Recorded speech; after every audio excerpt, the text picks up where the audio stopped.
హర్యానాలో ఘోరం జరిగింది. మోడల్గా పనిచేస్తున్న 29 ఏళ్ల యువతిని దుండగులు దారుణంగా హత్య చేశారు. అనంతరం మృతదేహాన్ని ఓ కాలువలో పడేశారు.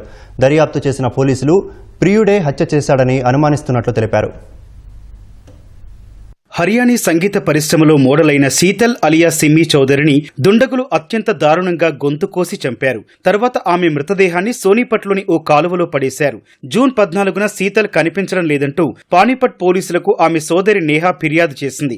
మిస్సింగ్ కేసు నమోదు చేసిన పోలీసులు దర్యాప్తు చేస్తోన్న సమయంలో సోనీపట్లోని కాలువలో ఓ యువతి మృతదేహం కనిపించింది. విచారించిన పోలీసులు ఆ మృతదేహం శీతల్దని గుర్తించారు. ఓ పాట షూటింగ్ కోసమని శీతల్ తన స్నేహితుడు సునీల్తో కలిసి జూన్ 14న కారులో వెళ్లిందని నేహా పోలీసులకు తెలిపింది.